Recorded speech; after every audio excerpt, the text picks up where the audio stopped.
Okay. May case kami, attorney, before, no? Kasi we're creating content like this. Tapos, nag-viral siya. And then we have that logo, syempre, O-Learn na logo. Yes. Nakita namin yung isa, tinakpan niya yung logo ng O-Learn. Tapos, naglagay siya doon, CTTO. Yeah. Is that allowed? No. Even yung attributions, Yes. this is actually created by ABC. Yes. No? This is not our photo, this is not our video, we're using it. They still need to get the consent. Ano ba yung procedure nun when someone copies your content online? Meron na kasi ngayon, di ba? I know you're very familiar with this, yung mga takedown notices. Diba? You justify bakit kailangan i-take down. Kasi ngayon, uso na yung AI. Yeah. So, is this covered by copyright? There's an ongoing global debate. No? Yeah. But basically, ang rule kasi dito is the author of the work should always be a natural person.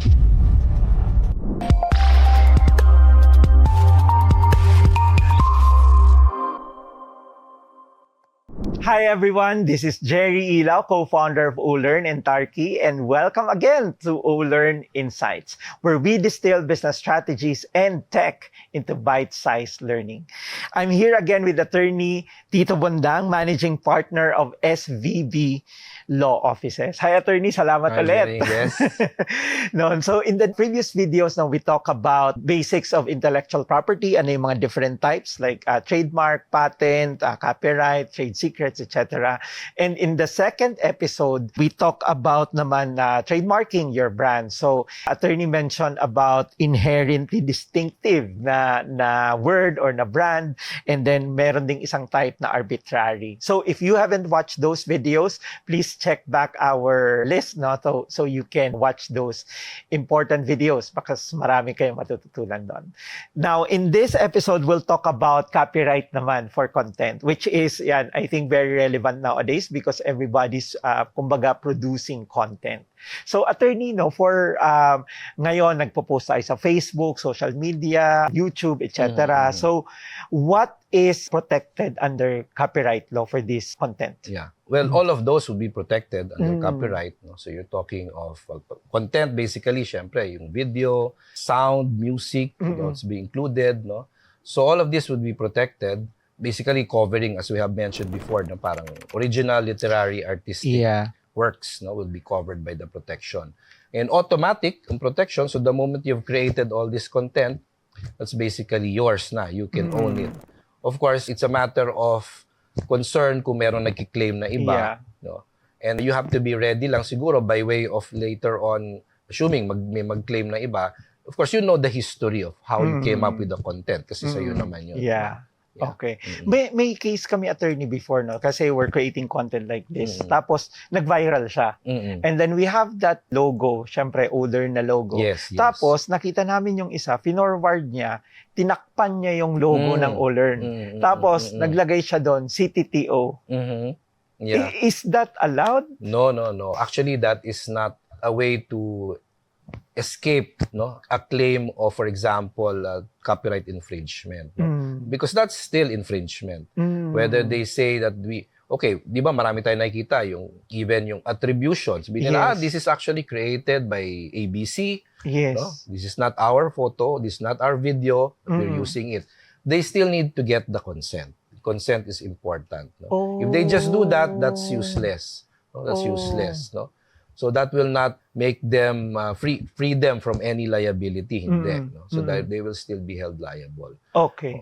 Lalo na yon, no, na meron pa nakalagay na pangalan, no. Yeah. So that's one safeguard, as you mentioned nga before, diba? Parang better that any work that you have, better na hindi naman siya required, but if you can put some marking, watermark, whatever, no, or even the name itself, then na kayo talaga yung gumawa, then better. No? So it also serves as a warning to everybody na somebody owns this content. Yeah. You cannot just use this. Yeah. And then what happens if they remove that yung watermark na yon? May like in the later will that be para heavier ground? In fact, that will show bad faith Bad pa faith, nga, di ba? Bad faith. Parang tinatago talaga nila.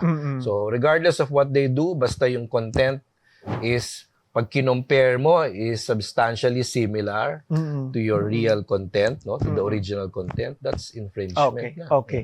Tapos yung isang nakikita ko din, attorney, no, minsan may picture ako nakikita na may isa akong kaibigan sa Facebook nagpicture ng ganito, ng isang place, no, tapos nag-viral siya. Tapos after few days, nakita ko ang dami na yung same na picture niya. Ginamit yung picture niya. Oo. So in that case, parang if he chooses, pwede din Yes, na yes. ano. Oo. Okay. Ganyan din. I had a case before ng referred to me, estudyante ko pa eh. Yung magaling siya kumuha ng photo. Tapos nakita na lang niya, ginagamit na ng mga condominium owners. To promote their condominium.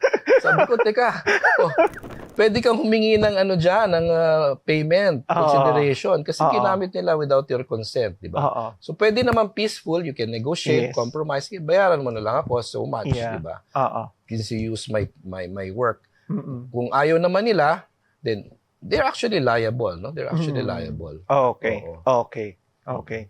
Tapos na-mention mo kanina, no, they don't need to, kumbaga, put anything, no? Basta once they publish those content, copyrighted na yon. Although advisable na maglagay ng some certain of copyright, no?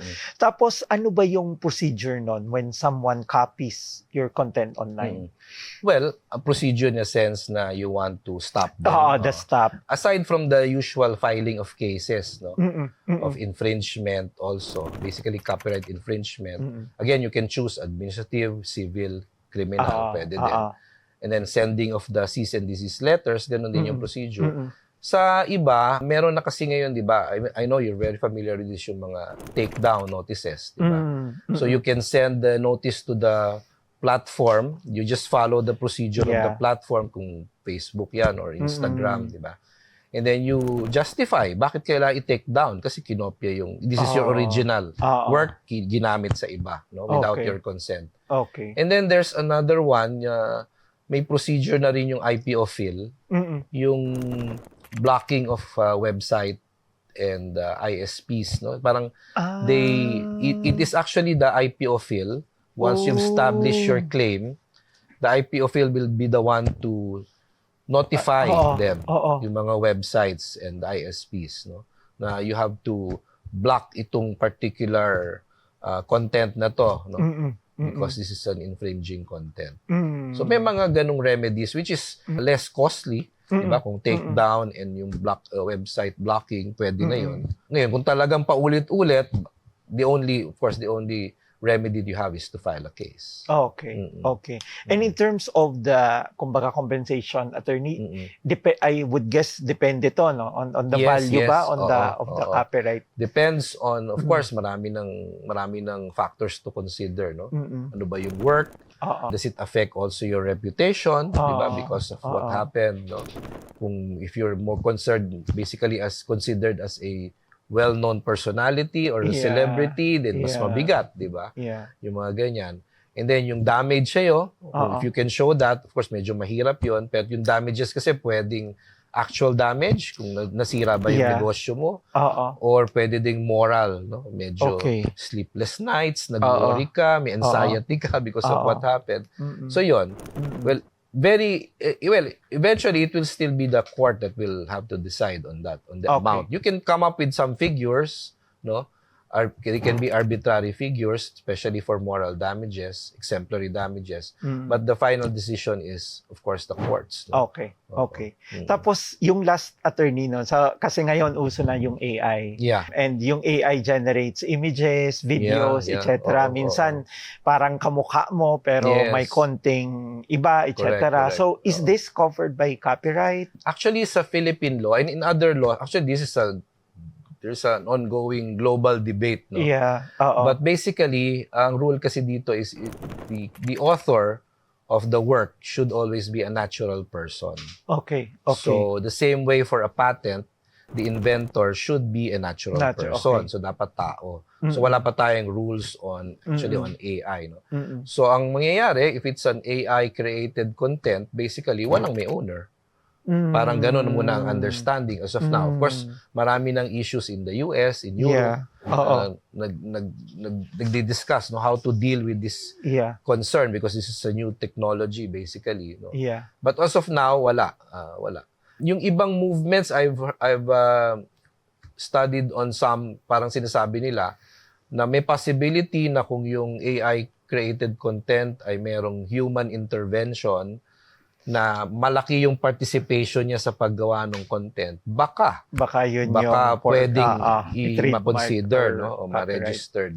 Okay. Pero nothing definite. Okay. Nothing definite. Okay. Tapos in terms of infringement naman, attorney. Mm-mm. So for example, meron isang tao, picture niya ginamit ko, Mm-mm. ginawa kong reference yon. Mm-mm. So parang kamukha niya, medyo bumata, medyo ano, pero hindi exactly siya. Yes. Will that constitute copyright? Ang Or rule- even the logo, di ba? Yeah. Parang ganon. Ang may rule konting- kasi pag copyright is number one, parang accessibility. Do I have access to that work? If that can be shown nung nagde-demanda, nung nagre-reklamo na may kakilala tayo, may access ka, that's one point. No? And then second, if there is, ang importante is substantial similarity. Okay. So kung recognizable na galing doon o yun, may possibility na may infringement. Okay. Ayun. So, sobrang salamat, attorney. And I hope yan, nalinawan kayo sa mga viewers natin on this copyright. Kasi sabi ko nga, it's to sa mga, I think many are facing now. Many of us post content online, whether videos, text, or images. And yun, na-encounter natin minsan na nakokopya. No? And even for businesses, mas importante. So, yun, I hope marami kayong natutunan. No? In the next video, we'll talk about patents naman. So, specific about patents and innovation, as well as kumbaga IP in the digital age, no, yung mga sa YouTube and TikTok naman. So again, this is Jerry Ilao, co-founder of Learn and Tarkie, saying if learning is not your priority, don't expect change. See you in the next video.